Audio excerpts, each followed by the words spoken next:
Welcome to one more solution video. As per my information, I'm the first person in the world to present this solution video to you. If you like this video, please appreciate by subscribing to my channel and like this video, share with your friends. I will make many more videos like this, and I have so many videos of your next stage of education, which is AS and A level. Please watch those videos on my channel and continue to be a part of Math United. Question number 1. Solution of this equation is needed and correct to 2 decimal places. So, whenever we have an exponent and the variable is an exponent, we should apply log or len. It doesn't matter which one you like because both of them are logs. So let me apply natural log, len. So natural log 5 to the power w minus 1 equal to len 12. Okay, so w minus 1 will come in front as per logarithmic laws, and we'll be left with len 5. And don't forget to put a bracket here because w minus 1 are together, they are not separate, equal to len 12. Let's divide both sides by natural log of 5. They cancel out here, so w minus 1 is natural log 12 over natural log 5. So let's complete it here. W equal to, this minus 1 will be shifted to the right side, so we'll get natural log of 12 over natural log of 5 and plus 1. Just use your calculator and you'll get your answer. What I got is 2.54395, which we can round off to 2.54. Alright, part B. Solve the equation which is given here. So you can see it is, this exponent is 2/3, this exponent is 1/3. So let's assume the exponent as 1/3 as separate alphabet. So what I mean is this, x to the power 1/3. This one is smaller. Assume this as an alphabet, say t. So now this can be written as x to the power 1/3 to the power square, right? By exponential law, 2 and 1/3 will multiply and we'll get 2/3 again, minus 5x to the power 1/3 plus 6 equal to 0. So now we can write this as t square minus 5t plus 6 equal to 0. And now we can factor this, or you can use your calculator. I'm factoring to this, t minus 3, t minus 2 equal to 0. How did I do it? There is a method for that. I have explained that earlier videos, so you can have a look at them. So here this one will give us t equal to 3 and this gives us t equal to 2. So we have two options now. So first, x to the power 1/3, which was t, is equal to 3. This is the answer. X is power 1/3 is equal to 2. And now to get rid of this 1/3, cube the both sides. We get x equal to 27 in this case and x equal to 8 in this case by cubing both sides. These are the two solutions. Question number 2, A part. Write this as a single logarithmic expression with the base 10, and LG by definition is base 10, so we don't have to do anything, just club them together. So let's remove this 2 and make it an exponent. So we'll get here log x square. 2 goes and becomes the exponent of x, and that's a logarithmic rule, minus these two logs are adding. When two logs add, their contents multiply, so it becomes 3 multiplied by x plus 6. So we clubbed these two logs together. Now we will club this log and this log together. Since they are subtracting, the logs will divide, the content will divide x squared divided by 3x plus 6. Okay, done. Hence, solve the equation. That's what the second part says. Solve the equation, this one. Okay, so it is exactly same. Yes, it is. So we can write log x square over 3x plus 6 equal to 0.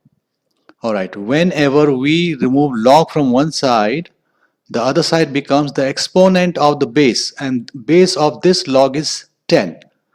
So it will become 10 to the power 0, which is 1. Now, this can multiply, cross multiply here. So x square equal to 3x plus 6. This is what it becomes. And x square equal to 3x plus 18. So let's complete it here. X square minus 3x minus 18 equal to 0. So again, I will use the same factoring method. Let me do that here. I factor 18 such that the sum or difference of the two factors is 3. And 6 times 3 is 18, and that's why it will become 6 and 3. At this minus 3, middle one will become minus 6x plus 3. X minus 18 equal to 0, and now I will take x common here. X minus 6 plus 3, x minus 6. So we get two answers, x plus 3, x minus 6. If I make, because they are equal to 0, both of them become individually equal to 0, like this. So this gives us x equal to negative 3, and this is x equal to 6. So this answer is good, but this is not good. Why? Look at this part. If I put 2 log minus 3 here, log of a negative number is undefined. It is not possible. That's why we reject this answer, and this is the only answer. Okay, the next one. The variable x and y are such that cube root of y is plotted against x cube. So let me try to show this here and here. So whenever they say something is plotted against something, that first something will be here. Cube root of y will be here, and it is plotted against x square. Okay, it passes through these 2 points, 9, 8. Suppose 9, 8 is here, and 16, 1. 16, 1, suppose here. So this is the line which is joining the 2 points. Straight line, okay? It doesn't look straight, but it is straight, okay? Find y as a function of x. Find y in terms of x. All right. So we know it's a straight line. So the equation of straight line is, in this case, let's not write small y. Let's write capital Y. So equal to m capital X plus c. Why capital? Because this y is actually representing this, and this x is representing x square. But we will talk in terms of x and y because it's a straight line. So we want to find m first. Let's find m here. M is y2 minus y1 over x2 minus x1. y2 in this case, let's take 8 minus y1 over x2 minus x1, 9 minus 16. So 7 over negative 7, negative 1. That is the gradient, minus 1. Okay, so y equal to negative 1 x plus c, right? Now we have to find c. To find c, we'll substitute one of these 2 points in the equation. I will get c. Let's substitute 16, 1, this one. Okay, doesn't matter which one we do. In both cases, we'll get the same value of c. So y, capital Y in this case is 1, equal to minus 1 times 16 plus c. So negative 16 goes here, becomes positive 16. So C equal to 17. Alright. So our equation, which was here, becomes capital Y equal to negative capital X plus 17. Okay. Now these capital X and Y need to go because they are saying small y should be in terms of small x. So put back their values. Cube root of y is equal to negative x square plus 17. We can treat it as 17 minus x square. Okay. Now we will cube this to get rid of cube root and cube the other side as well. We can't do only one side. So finally what do we get? Y equal to 17 minus x square cube. This is y as a function of x.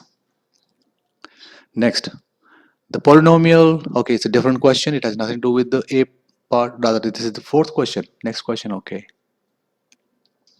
The polynomial has a factor x minus 3 and the remainder is minus 12 when divided by x plus 1. So x minus 3, whenever they give any divisor or factor, make it equal to 0 to use remainder theorem. It becomes x equal to 3. So substitute this x equal to 3 into the equation, and according to the remainder theorem, it has to have a 0 remainder if it is a factor. So remainder theorem, x minus 3 is a factor, so we will substitute it.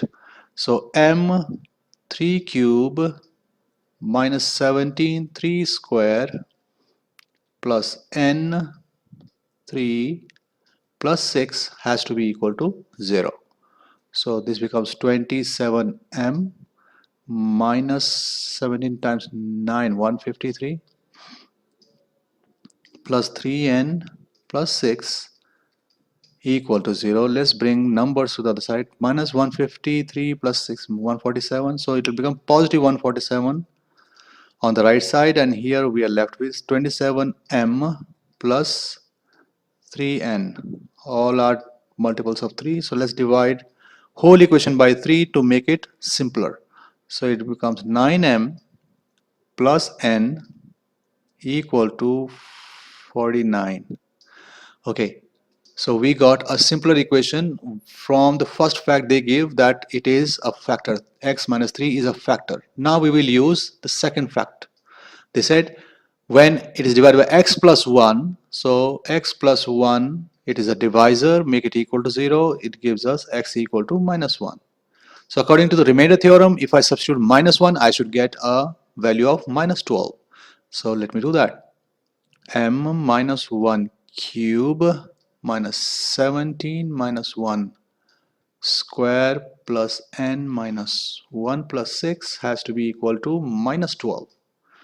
Okay, so negative m and this positive 1, so negative 17 minus n plus 6 equal to negative 12. So we had numbers on the right side in the previous one, equation number. Let's call it equation number 1. Let's keep them here also. Minus m minus n, and this is minus 11. When it goes to the other side, it becomes minus 12 plus 11. So we get minus m minus n equal to minus 1. Alright. So since we have minus n here, positive n here, let's use the elimination method. Let's write here minus m minus n equal to minus 1, and there is no need to subtract, just add. So these two cancel out and we get 8m equal to 48. And now we can divide both sides by 8. M comes out to be 6. What about n? Let's use this one. Minus 6 minus n equal to minus 1. So minus n equal to minus 1 plus 6, right? So minus n equal to positive 5, and we can change the places of negative. N equal to negative 5. This is m and n, but they didn't ask m and n. They asked find the remainder when px is divided by x minus 2 now. So we'll repeat the same thing again. X minus 2 equal to 0, x equal to 2. This is the root, and we have to see if it is actually a root or it leaves something as a remainder. So what was our equation? Let me go back to equation minus, okay, let me write here. M is known to us now, 6. So I'm talking about this main equation. So it will become 6x cube minus 17x square. Then we have n equal to 5 minus 5x plus 6. This is what we have as polynomial, and now we will substitute x equal to 2. 6 2 cube plus minus 17 2 square minus 5 times 2 plus 6. 8 times 6 48. 70 times 4 68. 10 6. So what do we get finally? Minus 20 because of this, minus 30, and then 6. We get minus 24. Okay, so what is the question, by the way? Find the remainder. So this is the remainder.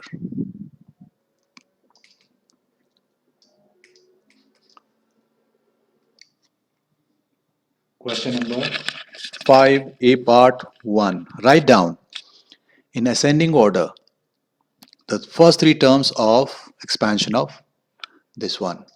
So whenever they say expand, we use the formula given in the question paper itself, but I prefer using this one. They said ascending powers of x. That means first one should be 4x to the power 0, including 4, okay, both of them. And then write nc0 in front of this, because this is the exponent they have given, which is n here, and this number must match. So next bracket will be the other term inside the bracket, which is just 1. It will become n minus 0 n, right? Then second term will be nc1. 4x's exponent goes up by 1, but the exponent of 1 goes down by 1. Third term similarly will be, you guessed it right, yes, n minus 2. Alright, these are the three terms. nc0, no matter what is n, it is always 1. So 1. In your formula sheet, they have already given this one as 1. So it is coming out to be 1. Why? 1 to the power anything is 1. That's why it is 1. Plus nc1 is always n. Then we write 4x to the power 1 is 4x.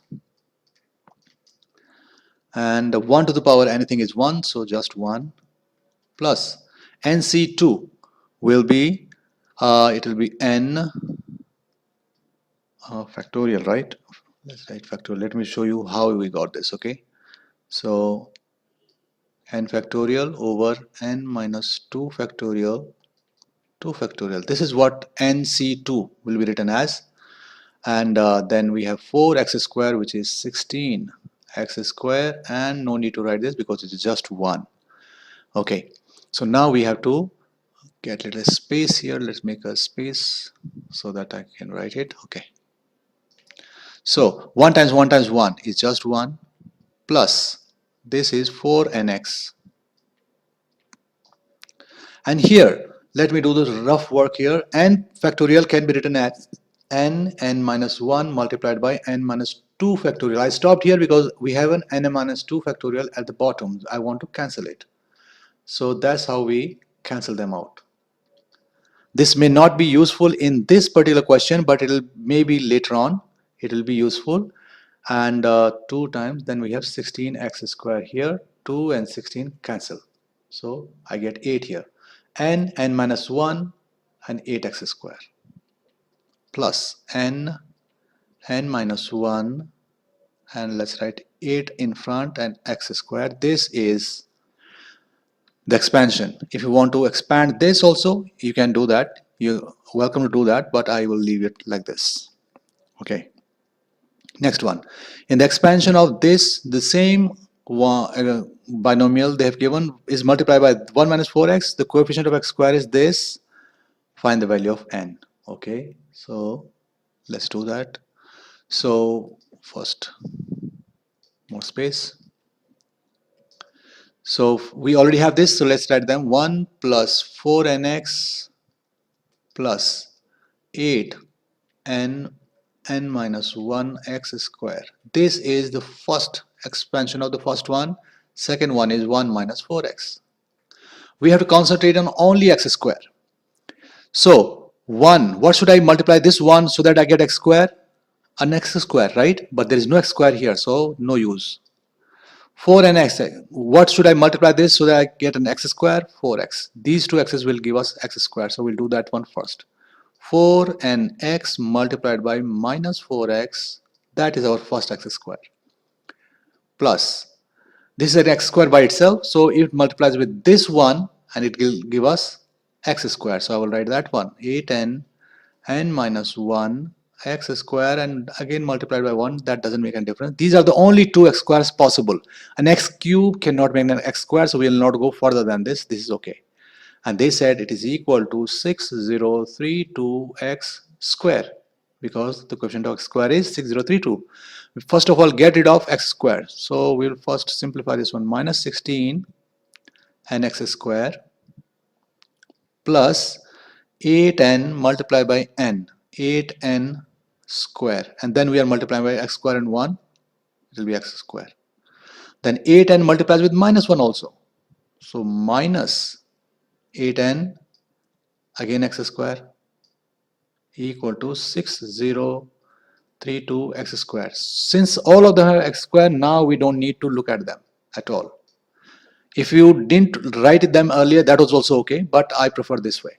Alright, so what do we get here? Minus 16n and minus 8n, minus 24n plus 8n square equal to 6032. All of them are multiples of 8. So let's divide all of them by 8 to simplify. Minus 3n plus n square equal to 7 to 56, 4, 5, and 4. Alright, so rearrange this. N square minus 3n and bring 754 also to the left side equal to 0. And the method I used earlier will use the same thing. We have to divide 754 into two parts so that the last is 4 around 30. So 29 and 26. So n square minus 29n plus 26n minus 754 equal to 0. So n minus 29 plus 26. So we get two factors, n minus 29 and plus 26 equal to 0. This gives us n equal to 29 and equal to minus 26, and they have given in question here n is greater than 0. It's a positive number, so this is the answer. This is rejected. Okay, be part of this. The term independent of x okay, it has nothing to do with them. Find the term independent of this. Okay, whenever they say independent of x, that means there should not be any x, and we have to divide this 10 for x. Let's write x only, not over 2. Over 2 we'll write in the main question. I've done this way many times in my videos, so I'm not doing it again. So I'm focusing only on x. I wrote x here, then we have minus. I'm ignoring minus also because sign is not important here. Now what should I give the exponent here so that their sum is 10? They should be divided in 10 and they cancel out each other. So if I say 3 here and 7 here, yeah, 3 plus 7 is 10, right? So it's become x cube. This becomes x to the power 28 denominator. They can't cancel at all. So that means this one should have a bigger exponent and this should have a smaller exponent. So 7 and 12. So okay, the gap has closed. So let's make it 8. Yes, it will work. 8 and 2. So x to the power 8 and 4 times 2, 8. This will be x to the power 8. They will cancel out. So 8 and 2 are the ones which we will proceed with. So first x over 2 to the power 8 multiplied by minus 8 over x to the power 4 square. See, 10 is divided into two parts, and then we have to write n is 10 in this case, c and any of the two. You can write 8 or 2. I prefer 8. That will be the term which will not have any x. Let's simplify this now. 10 C8 will be 45, and then we did we have a minus? No, minus was here. X to the power 8, 2 to the power 8 is 256, and then we have square which will make this negative positive, so don't worry about negative now. 8 square is 64 and x to the power 8, and that was the purpose. This and this cancel out, 64, and this will also cancel out 4. The answer finally is 45 over 4. Question number 6. A 5-digit number is to be formed from these, how many? 7 digits. Each digit can be used at most once, okay, in any number, and the number does not start with 0, okay. Find the number of ways it can be done. So this kind of questions are straightforward. Just make 5 spaces. Now, since they are starting with 0, they can't start with 0, there is no other condition given. So we will just start with here. That means the first digit can be just 6 out of 7. There are 6 possibilities for the first digit. And then we'll be left with 6 for the second. Why 6? Because now 0 has come in. It was not earlier in these 6, but next it comes. One of them was used in the first place. We're left with 5, but 0 is added for this one, so 6 again. But next there will be 5, and similarly 4 and 3. Just multiply these two and that will be your answer. It will be 36 times 5, 180, 720, 2160. 2160 ways. Alright. How many of these will be 5-digit even numbers? Okay, even numbers. Now, 0 is the troublemaker here. Why? Because 0 also makes the number even. So let's take this step. Separate 0. 0 is the unit digit confirmed. It is the only one digit available here. So never write 0 on top. Write the candidates below the blank spaces so that you can multiply them. If I write 0 on top, multiply by 0 is 0. Yeah. So 0 is here. Now 0 is already not a candidate for the first digit, so there will be all 6 available remaining ones here. Then 5 for here, 4 and 3. So what do we get? 30, 120, 360. Now, second case, when the unit digits are other ones like 2, 4 and 6. These are the ones which can make a number even. So there are 3 candidates for the unit digit now. Now, how many candidates for the first digit? 0 cannot be 1. Yes, and one of them has been one of the 2, 4, 6 have been used already. So there are 2 candidates which are not here. So that means only 5 possibilities here. And now 0 will come back and it will become 5 again, and then 4 and then 3. So we get 25, 100, 900. So these are the 2 possibilities. We will add both of them and total we get 1260 possibilities. B part. A team of 7 people is to be selected from a group of 9 women, okay, and 6 men. Find the number of different teams that can be selected, which includes at least 1 man. There are 7 people to be selected, and how many men we have? 6. That means we can have either 1 man, 2, 3, 4, 5 or 6. That is too much. How about this? 0 is the only one which is not possible, right? So let's talk about this where there are 0 men chosen. So that means there are 0 men chosen and all are women, right? Because there are 9 women, it's possible to have 7 women. All 7 are women. That means no man is chosen from 6 men, but all 7 are chosen from 9 women, and this is the case which we do not want. Subtract this from total number of selections. Total is 15 people. 15 C and 7 to be selected. Yes, just put this in a calculator, and that gives us the cases where at least 1 man is there.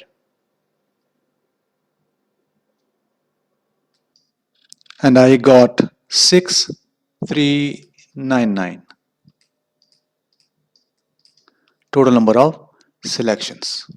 Okay, what next? Show that, okay, C part again. Alright, this question has not finished. Show that this is equal to this. Alright, so I used this one earlier also. NCR, this formula is n factorial divided by n minus r factorial. We used one of the questions before. That's what I'm going to do here. So NC3 LHS, let's say LHS, left hand side is n factorial over n minus 3 factorial 3 factorial plus n factorial over n minus 2 factorial 2 factorial. We have to prove that this is equal to this, so we can't use the right side. Okay, all right, so n minus 3 is to be cancelled, so I will expand the numerator n minus 1 n minus 2 n minus 3 factorial n minus 3 factorial. 3 times 2 is 6, 3 factorial is 6. Okay, so cancelled, plus n minus 1 n minus 2 similar way divided by n minus 2 factorial, and 2 times 1 is 2, so n minus 2 cancel here. So we have 2 here, we have 6 here, so let's multiply this by 3 up and 3 down so that we have same denominator. Our target also has 6 down there, so looks good. So what do we get here? Okay, let's keep n here and multiply n minus 1 and n minus 2. I am doing it directly. You can do it individually if you want. N square minus 3n plus 2. This will be the expansion of n minus 1 n minus 2 plus 3n multiplied by n will be 3n square minus 3n. Alright, now let's open this bracket as well. N cube minus 3n square plus 2n plus 3n square minus 3n over 6. 3n square negative and positive cancel out, and we are left with what? N cube minus 2n minus 3n minus n over 6, which can be written as the way they want, 1 over 6 n cube minus n. Now second part, what does it say? Hence solve the equation. This exactly same, yeah, equal to 4n. Okay, so we'll use this one. 1 over 6 n cube minus n equal to 4n. Let's multiply this by 6 and this by 6 so that this 6 gets cancelled out. So we are left with n cube minus n equal to 24n. Let's bring n here so that we can factor it out later. N cube minus n minus 24n equal to 0. N cube minus 25n equal to 0. Take n common, so we are left with n square minus 25 equal to 0, and it's a perfect square minus a perfect square. Can you see here? And we have an identity, we repeatedly use it many times. A minus b square will be a plus b, a minus b, that's the factor of a square minus b square, and that will happen here. Square root of n square is n, plus square root of 25 is 5, and n minus 5 equal to 0. I factored out a perfect square minus a perfect square, difference of squares it is called. So we get n equal to 0 from here, n equal to negative 5, and n equal to positive 5. Alright, but they have mentioned here n is greater than or equal to 3. That means this is rejected. It is less than 3. It is rejected. This is the final solution. Question 7. Variables x and y are such that y is equal to this, and they're asking us, suggesting us rather, to use differentiation to find the approximate change in y if x increases from 1.9 to 1.9 plus h. So let's try to visualize this. that suppose this is the x value of 1.9 and h is a very small change. That means very small. This difference is h from 1.9 to 1.9 plus h. This is h. So if this is the change in the value of x, this is the change, what is the value of change in what is the change in the value of y? That is the question, right? Very small. In such case, what do? We assume that x is equal to 1.9, which they have already given to us, right? Delta x, change in very small change in x is called delta x, is h, because from 1.9 to 1.9 plus h, that means h is the increase, and that is the increase, right? Now, for very small change, delta y over delta x is same as dy over dx, all right? So basically we have to differentiate this main function y equal to 1 plus sine 3x to the power 4 over square root x, right? To differentiate this, we will use quotient rule now. In quotient rule, we square the denominator first, then we write same denominator here and differentiate the numerator.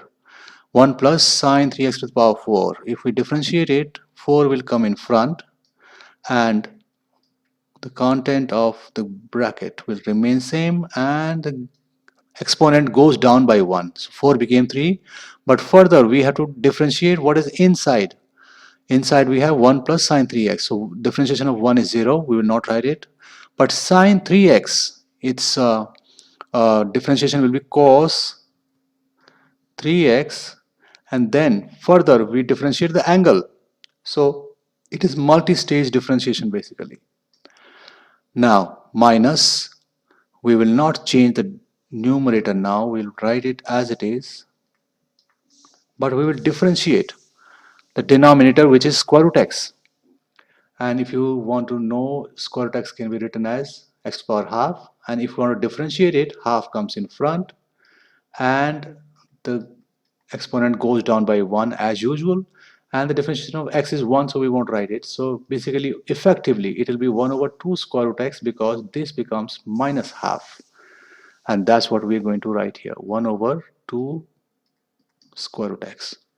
This question is worth 6 marks, so it is not a wise idea to lose due to the calculations. So I don't want to simplify this and then substitute, because during simplification there can be a small of the mistake. So I'll keep this like what it is, and now I will substitute this, which is delta y over delta x. Delta x is h, so denominator is h, delta y is on top, and this is the what they are asking. Find the approximate change in y, which is delta y, okay?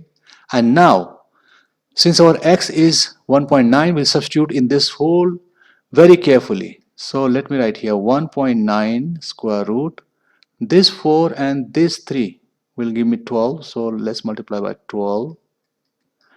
Then we are left with the 1 plus sine x. X is 1.9, and we'll use radians, we'll not use degrees, okay? For such small numbers we use always radians. Then cos, it was not sine, actually it was sine 3x, so it will be 1 point, it will not be 1.9, it will be 5.7, 1.9 times 3. Similarly it will be cos 5.7, okay, 3 is taken care of, minus 1 plus sine 5.7 to the power 4 and multiplied by 1 over 2 square root 1.9. It looks complicated, but if you use carefully in your calculator, it should be okay. Square root and square cancel, so we'll just write x here, which is 1.9. Now when I carefully entered these in my calculator, I got the first part as 1.25240932. I'm not going to round off it here because it may change my answer, because the change is so small I have to be very careful. So I hope I have done everything correctly, because I'm not used to use calculators too much. I ask my students to use them. So I think I'm correct here, and this is what I got: delta y over h. Please confirm yourself, because this is being done without a marking scheme, though I'm confident this is correct. Y over h equal to, now this whole thing overall, it is about 0.65 or some more digits, but we will write just closest two decimal places, and that's why delta y is equal to 0.65 times whatever is the change in x, because h goes and multiplies, cross multiplies with 0.65. H is the change in y. Okay, next question. In this question, I is a unit vector due east. Due east means going towards east. This is I. We know this. J is a unit vector due north, going up. We know this, right? Distances are measured in kilometers, time is in hours. At 9 a.m., ship A leaves a point P with position vector 5i plus 16j. So let's give some space to this. This is O. This is the position vector relative to origin, they're saying. So 5i, this is 5i, and then we have 16. This is point P as compared to O. So this is the position vector, and let's write position vector in terms of the coordinates 5, 16.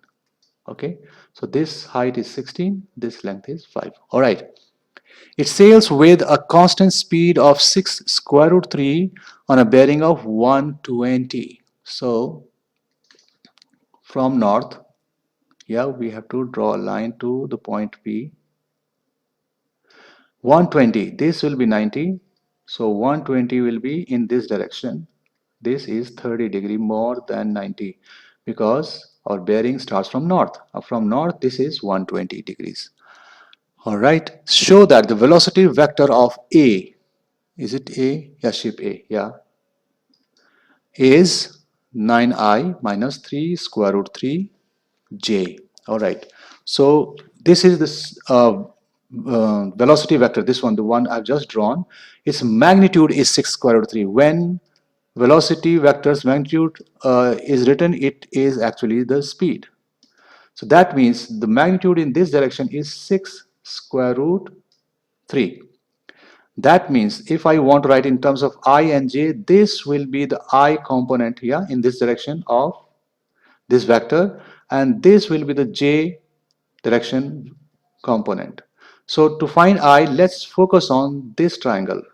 Okay, let me draw it somewhere else so that I can find it easily. So let me do it here. So I want to find this I. This is 6 square root 3. This is 30 degrees, and let's complete it 90 degree here. So if this is 30 degrees, so I is adjacent, this is hypotenuse, so cos. Cos 30 degrees is equal to, I is not a variable, okay, I'm just writing I because I want in I direction, okay. So don't take it as the unit vector I, okay. I don't want to introduce more variables. 6 square root 3, right? So cos 30 is square root 3 over 2, and cross multiplies 6 square root 3 is equal to I. All right, so what do we get here? This and this cancel 3. So square root 3 times square root 3 is complete 3, and multiply by 3 this far, so we get in I direction we get 9 units, and yes, it is 9i.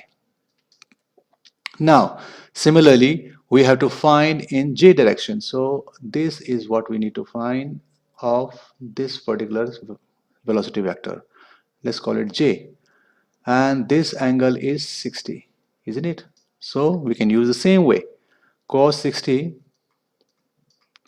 equal to j adjacent over hypotenuse.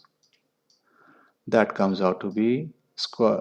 Cos 60 is half, so half equal to j over 6 square root 3, and 6 square root 3 over 2 equal to the j component, which is 3 square root 3. Yes, we got 3 square root 3.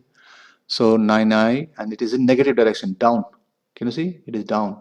So minus 3 square root 3j. You can show this whole calculation here in this blank space.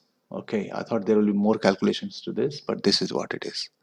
Find the position vector of A at 12. Okay, at 12. So it started at 9 a.m. Yes, at 12 they are asking. So 3 hours have passed. So every hour this velocity vector is happening. In 1 hour it is moving this velocity vector.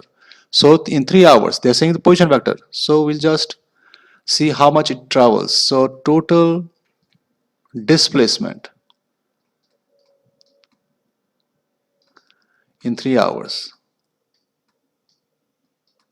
will be 3 times 9i minus 3 square root 3j. But they are not asking how much was the displacement. They are asking what is the new position vector at 12. So it was already at certain position vector. Let's see what was that. It was given to us 5i plus 16j. That unit position vector was given. From there it started. So the new position vector will be the 5i plus 16j where it was already, and then it traveled this one, which is 3 times 9i, 27i minus 9 square root 3j. So 5 plus 27 is 32i, and 16 minus 9 square root 3j. This is the position vector, new position vector at 12. Okay. Now what does the next part say? At 11, a ship B leaves a point Q with position 29i 16j. So 29i 16j is positive. So let's say somewhere here. 29, 16, both are positive, right? Okay. So what happens then? It sails with a constant velocity of minus 12 square root 3j. No I, only j. That means it travels south. Let me remove this thing so that it becomes cleaner. Okay. So 12 minus, how much was that? Minus 12 square root 3j. So it comes down at a rate of every hour 12 square root 3j negative downwards. Okay. It is coming this way. Okay. What are they asking? Write down the position vector of B t hours after it starts sailing. Okay, same thing. What we did here, same thing we'll do. What was the starting position? It was 20. They've given here 29i. That is the starting position plus 16j, and then after t hours, that is the speed minus 12 square root 3j, right? So we'll just put t in front of this thing. In 1 hour it is moving this much. In t hours it will move that much. This is the position vector after t hours. All right. Find the distance between two ships at 12. So at 12 we already know this one. This was at 12, right? So 32i 16 minus 9 square root 3. 32i minus plus 16 minus 9 square root 3j. This is the position vector of ship A. Let's call it OA, right? We want to find the distance between them. So first we have to find the vector AB. So AB is OB minus OA, right? Or we can write BA also. It doesn't matter. It's this because distance is asked, not the direction. So BA. BA will be OA minus OB, right? And OB we know now. Minus OB is this one. But we know the time now. It started sailing at 11. And now they're saying at 12. That means time has passed only 1 hour. So in place of this t, we'll write 1 hour. So it will be minus 29 plus 16j plus, rather not plus, because of minus 12 square root 3 it will be minus, so let's write minus 12 square root 3 times 1, no need to write t anymore, it is 1. So the done. Now we'll open the bracket and find the vector BA. 32i plus 16j minus 9 square root 3j minus 29 minus 16j plus 12 square root 3, what was that, j, yeah, j. All right, I is 32, and what was this 29? 29 was I forget writing these things. Okay, 32i, and this is I, rest everything is j. Okay, that is 3i. 16j minus 16j cancel out. Minus 9 and plus 12 will be plus 3 square root 3j. This is the vector BA. But they don't want vector, they want distance. So we'll find the magnitude of BA now, which will be 3 square plus 3 square root 3 square. How much that will be? 9 plus 27 square root 36. Square root of 36 is plus and minus 6, but because it's distance, we will say 6 kilometers is the distance. So next will be a new question number 9. In this question, all lengths are in meters. Okay, good news. The diagram shows water container in the shape of a triangular prism. We can see that it has this triangle and that triangle is a prism. The depth of the water in the container is h. Okay, it is not full, somewhere in between. Container has a length of 5 meters. They have written 5 only, but we know they have written everything is in meters. Water in the container forms a prism with a uniform cross section that is an equilateral triangle. That means this and this, these three sides are all equal. It's an equilateral triangle on one side. All right, a side is x. Okay, show that the volume of the water is given by this thing. Okay, so volume of any prism in the world. Let me give you an example of cylinder. Cylinder is kind of prism again. So volume of any prism in the world is the area of one side multiplied by the distance between two similar areas.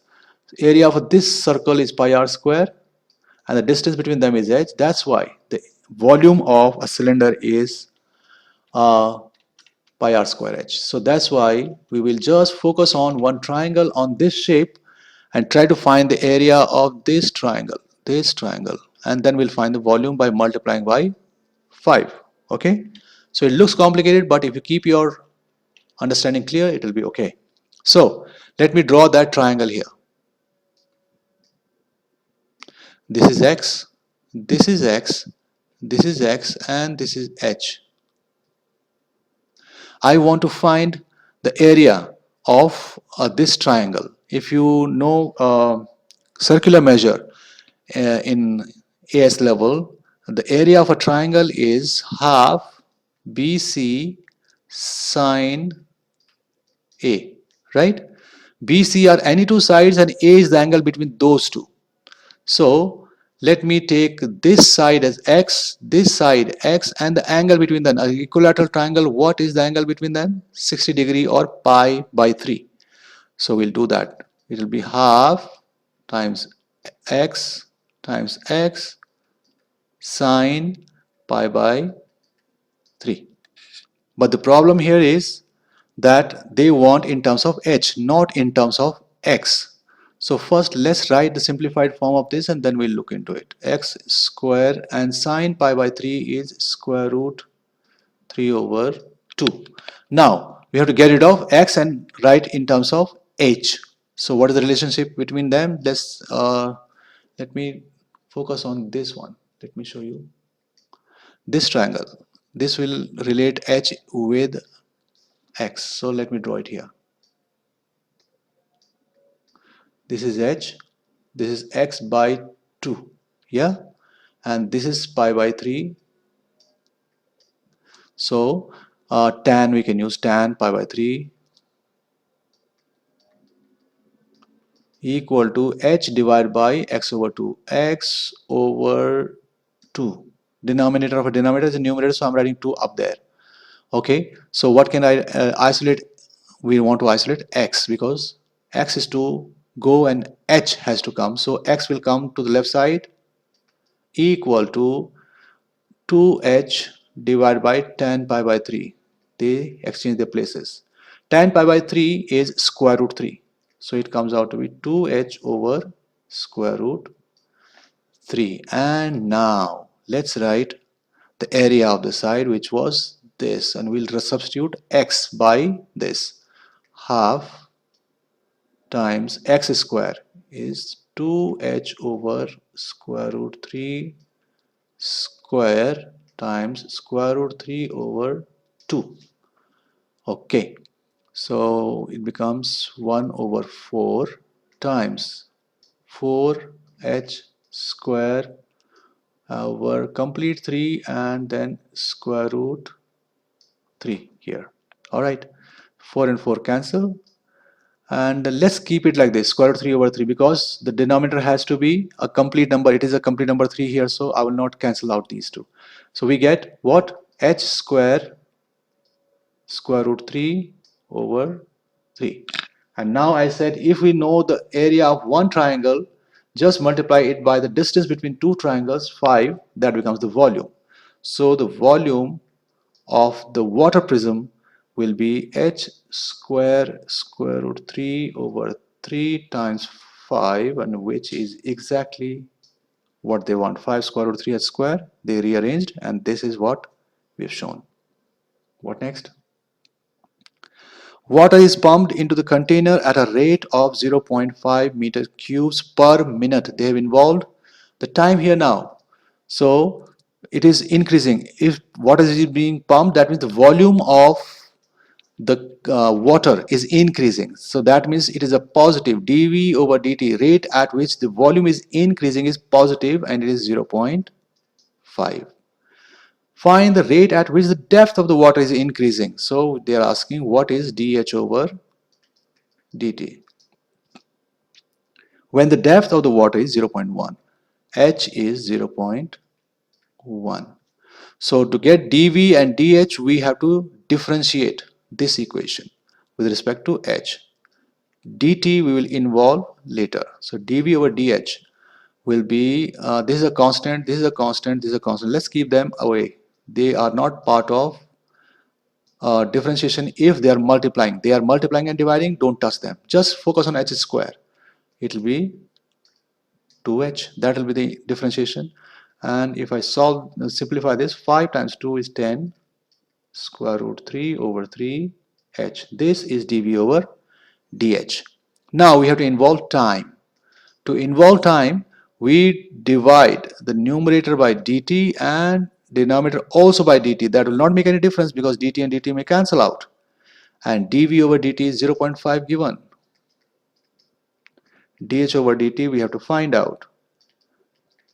And we will write 10 square root 3. H is given how much? 0.1 meters. Divide by 3. And dH over dt will bring here to make it positive and find its value. And rest everything will go cross multiply. 0.5 remains where it is. 3 came to the left side and multiplied. 10 square root, rather 10 times 0.1 will be 1. So 1. Square root 3 only, no 10. Equal to dH over dt cross multiplied, and it will be 1.5 over square root, or rather we can cancel this and this. This becomes square root 3 here. So 0.5 square root 3 meters per second, right? It's a height, equal to dH over dt. That's the rate. If you want, you can convert it to decimal as well. Okay, or you can write it as half square root 3 meters per second. There are so many ways of representing. They have not specified what should be the form of the solution. Okay, we've gotten it. So We are left with question number 10 now. So let's use the space. Okay. Differentiate ln x minus 2x with respect to x. Okay, simplest form. So we have two variables, x and ln x. Both have x's that they are multiplying, so we'll use product rule in this one. So it will be x prime ln x plus x ln x prime. That's the product rule. And minus 2x is alone, it will be differentiated alone. Alright, this is 1, so just ln x. This will be plus x divide 1 over x multiplied, differentiation of ln x is 1 over x. X and x cancel. Minus differentiation of this will be 2. So what are we left with? Ln x plus 1 minus 2, and this is minus 1. Ln x minus 1. This is the differentiation of the given expression. Okay, what are they saying now? B, a curve is such that second derivative is this. It is given that dy is this, and obviously they're asking the equation of the curve, right? Yeah, exact equation. That means we can't use decimals. Alright, let's start with the second derivative. If we integrate second derivative, d square y over dx square with respect to x, we will have to integrate this also. X plus 1 over square root x square dx. Okay, so this will transform, it will become dy over dx equal to the differentiation of second derivative is first derivative.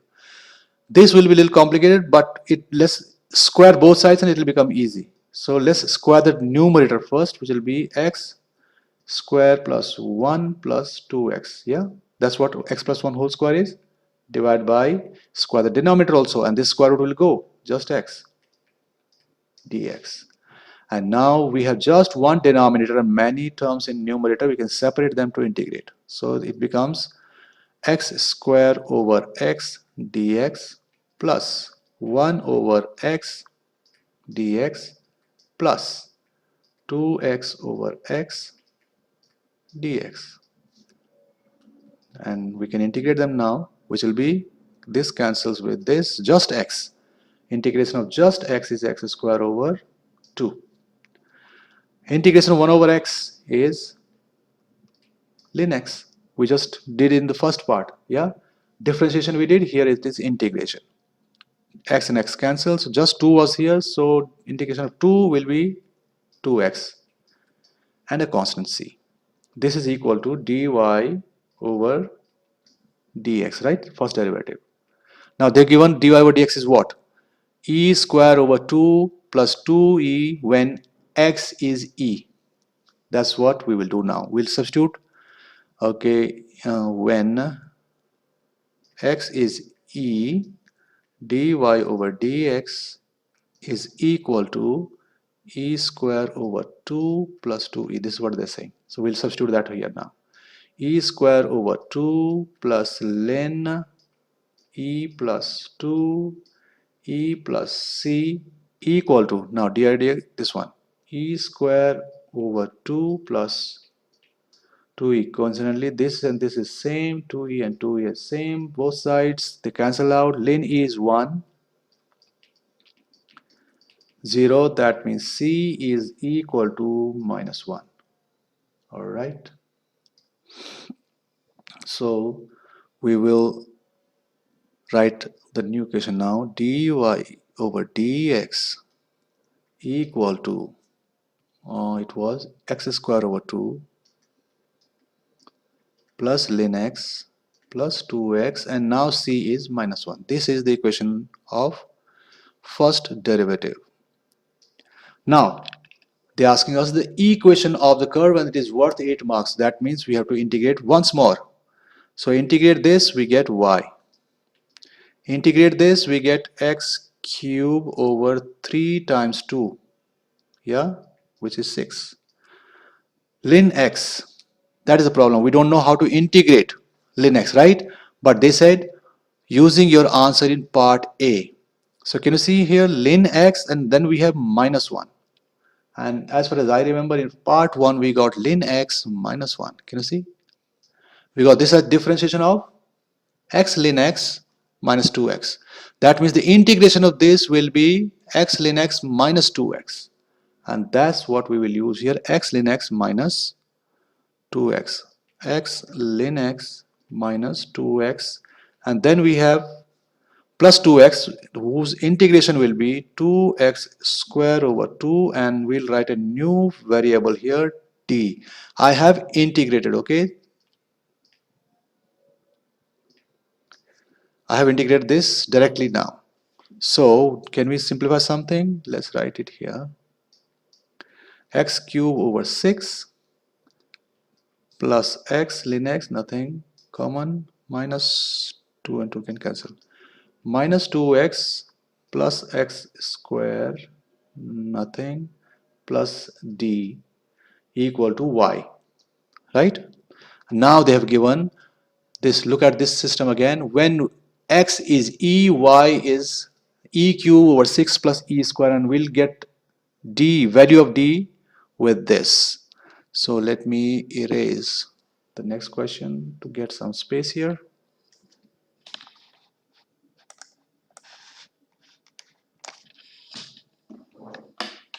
Okay, so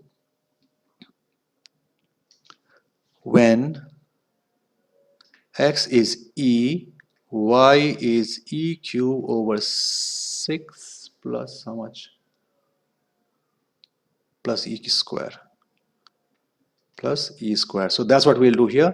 In place of x, we'll write e cube over 6 plus e ln e minus 2e plus e square plus d equal to e cube over 6 plus e square. Again, e cube plus 6 is here, e square is here, e ln e is 1. Yeah, always ln e is 1, so it is just e here. So e minus 2e plus d equal to 0. Yeah, so e minus 2e will be minus e plus d equal to 0. So d is e. So now our equation, final equation becomes y equal to, this was the equation, right? X cube over 6 plus x ln x minus 2x plus x square, and d is now positive e. That is the final equation of the curve. This is question number 11, the last question of the exam, where they're asking us to find the exact area of the shaded region. So in this, my plan is to find the area under this curve, which will be not that good. This shape, right? Out of this shape, I will remove this white part and I will get the shaded area. So first we need to find the area under the curve e to the power x over 2. E to the power x over 2, that is the upper line, and from 0, this is origin, and they have given here x equal to pi over 4. This becomes easy. So we have to integrate it from 0 to pi by 4, and it will be e to the power x over 2 itself, the integration, divided by 1 over 2. So 1 will be written here and 2 will be written here. And see, 1 over 2 is the differentiation of the exponent from 0 to pi by 4. Let's substitute x by pi by 4. It comes out to be 2 e to the power pi by 4 divided by 2 pi by 8. Yes, plus c minus 2 to the power e to the power 0. 2 times e to the power 0 minus over 1 plus c. C and c cancel here. This will be 2 e to the power pi over 8 minus e to the power 0 will be 1, so it will be just 2. This is the area with this white part. And now our challenge is to find the white part, which we will subtract from this. Okay, to find the white part, we need to find the area under this curve y equal to cos 5x. We know the starting point 0, but we don't know the ending point b. So let's find the coordinates of B, which is the x-intercept and first x-intercept of this. So for x-intercept, we write cos 5x, the function equal to 0, because on this y is 0 and y is cos 5x. We make cos 5x equal to 0. So 5x equal to cos inverse 0. Now, whenever we have 0, 1 and minus 1 in cos inverse or sine inverse, always use the graph. Okay, this may give you a right answer, but I always believe in graphs. The first point where it is coming 0 is here. Here the angle is pi by 2. If your calculator gives you cos inverse 0 as pi by 2, that's fine, no problem. But I use this way, pi by 2. So x becomes pi by 10. Cross multiply 5 and 2 multiply pi by 10. This is pi by 10. And now we know the starting and ending point of the white part. So let's do it. From 0 to pi by 10, we have to integrate cos 5x dx, which is positive sine 5x over 5. That's it. So simple. C 0 to pi by 10. So what will that be? Sine 5 pi by 10 divided by 5 plus c. That is the first substitution. Then second, sine 5 times 0 is 0. 5 plus c. C and c cancel. Sine 0 is 0, so this is also gone. So we are left with only this, which is 5 and 10 cancel. Sine pi by 2 over 5, which is 1 over 5. Sine pi by 2 is 1. This is the area of this white part. And now we have to subtract this 1 over 5 from what we got earlier.